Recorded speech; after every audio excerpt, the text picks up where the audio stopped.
ভারতের টি-20 বিশ্বকাপ বয়কটের নিষেধাজ্ঞা নয়, আর্থিক সংকটে পড়ার সম্ভাবনা রয়েছে বাংলাদেশের। নিরাপত্তাজনিত কারণে অতীতে বেশ কিছু দলও বয়কট করেছে বৈশ্বিক আসর। রাজস্ব হারালেও প্রভাব পড়েনি দ্বিপাক্ষিক সম্পর্কে। তবে 2026 বিশ্বকাপ বয়কটে 2028 বিশ্বকাপে সরাসরি খেলার সুযোগ হারাবে বাংলাদেশ। শেষ পর্যন্ত ভারতে না খেলার সিদ্ধান্তে অনড় থাকল বাংলাদেশ।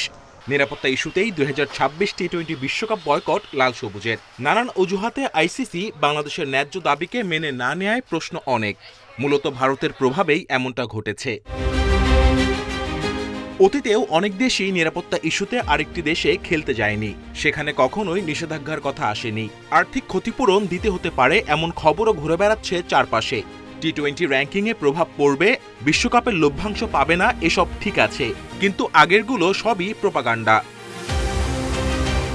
96 বিশ্বকাপে অস্ট্রেলিয়া ও ওয়েস্ট ইন্ডিজ উপমহাদেশে বিশ্বকাপ খেলতে এলেও নিরাপত্তার কারণ দেখিয়ে শ্রীলঙ্কায় যায়নি। 2003 বিশ্বকাপে জিম্বাবুয়েতে গিয়ে খেলেনি ইংল্যান্ড। একইভাবে নিউজিল্যান্ডও কেনিয়ার রাজধানী নাইরোবিতে খেলেনি। বাংলাদেশে অনুষ্ঠিত 2016 অনূর্ধ্ব-19 বিশ্বকাপে নিরাপত্তাজনিত কারণে খেলেনি অস্ট্রেলিয়া। একইভাবে অস্ট্রেলিয়া জাতীয় দলও একাধিকবার বাংলাদেশ সফর বাতিল করে। নিরাপত্তাজনিত কারণে অতীতে এই দলগুলো আসর বয়কট করলেও ক্রিকেট বিশ্ব থেকে বিচ্ছিন্ন হয়ে পড়েনি কিংবা আইসিসির রোষানলে পড়েনি। নিষেধাজ্ঞা না পেলেও আর্থিক সংকটে পড়ার সম্ভাবনা রয়েছে বাংলাদেশের, কারণ ভারত বিষয়টিকে ইগোর লড়াই হিসেবে দেখছে, আর আইসিসিও তাদের নিয়ন্ত্রণে।